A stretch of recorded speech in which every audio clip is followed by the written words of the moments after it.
नमस्कार दोस्तों। भारतीय जनता पार्टी की बेवकूफ़ी से कांग्रेस की लॉटरी लग गई है और कांग्रेस एक बड़ी ताकत के रूप में उभर गई है। जी हाँ, यहाँ पर हम एक राज्य की राजनीति की बात नहीं कर रहे हैं। देश का बड़ा राज्य है, राजनीति दृष्टिकोण से भी, आर्थिक दृष्टिकोण से भी, सामाजिक और भौगोलिक दृष्टिकोण से भी तो है ही। दरअसल आपको बता दें कि राजनीति में कभी कभी जो फैसले होते हैं, कोई ज़रूरी नहीं कि वो फैसला सही हो।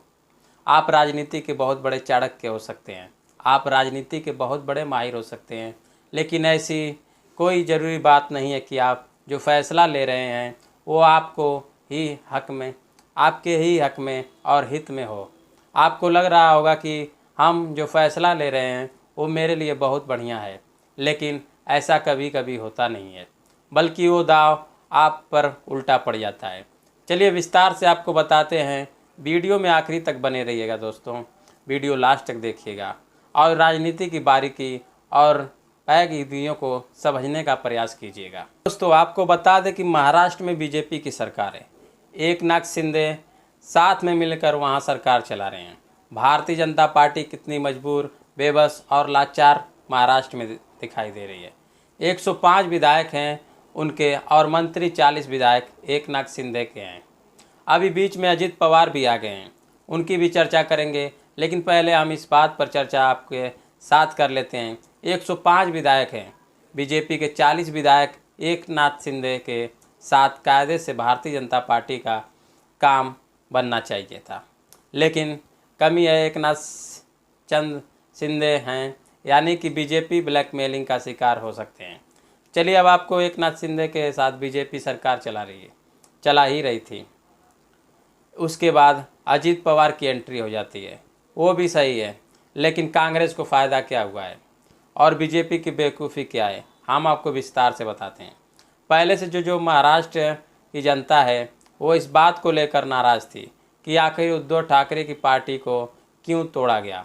बाला साहब ठाकरे की विरासत वाली पार्टी और महाराष्ट्र में बाला साहब ठाकरे का कद किया गया था।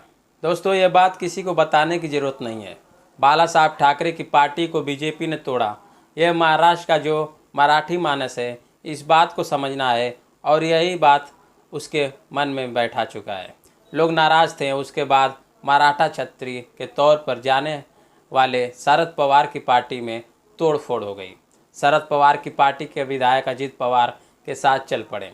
क्या महाराष्ट्र की जनता इस तरीके की तोड़फोड़ को बर्दाश्त करेगी?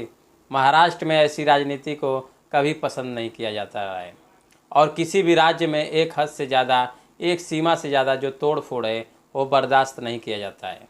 हर चीज़ की अपनी एक लिमिट होती है। बार बार तोड़ फोड़ करना और जिस तरीके से मीडिया में रिपोर्ट जो चली कि विभागों को लेकर, मंत्रालयों को लेकर जो खेल चला, जो छीना झपट चली, जैसी स्थिति बनी, उससे भी महाराष्ट्र की जनता में नाखुशी है।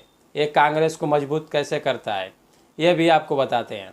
दरअसल बीजेपी ने जो जाने अनजाने में जो पॉलिटिक्स की महाराष्ट्र में, उसने क्षेत्रीय दलों को एक तरीके से कह सकते हैं कमज़ोर ही नहीं किया, सब ठीक कर दिया। जो कांग्रेस पार्टी चौथे नंबर की पार्टी बनकर उभरी थी। महाराष्ट्र के विधानसभा चुनाव के नतीजों के बाद विकास अघड़ी में भी तीसरे नंबर की पार्टी कांग्रेस पार्टी हुआ करती थी।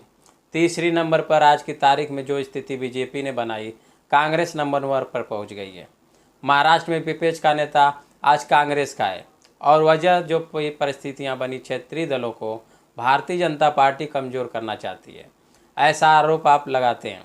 तमाम राजनीतिक विश्लेषक इस बात को कहते हैं कि बीजेपी को लगता है कि क्षेत्रीय दल कमज़ोर हो जाएंगे तो वो मजबूत हो जाएगी।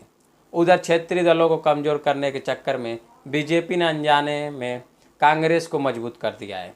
अब महाराष्ट्र की सबसे बड़ी ताकत कांग्रेस है। लोगों को लगता है कि क्षेत्रीय दलों को वोट देंगे, सीपी को वोट देंगे तो वो शिवसेना के वो बीजेपी के साथ चले जाएंगे, शिवसेना को वोट देंगे वो अभी बीजेपी के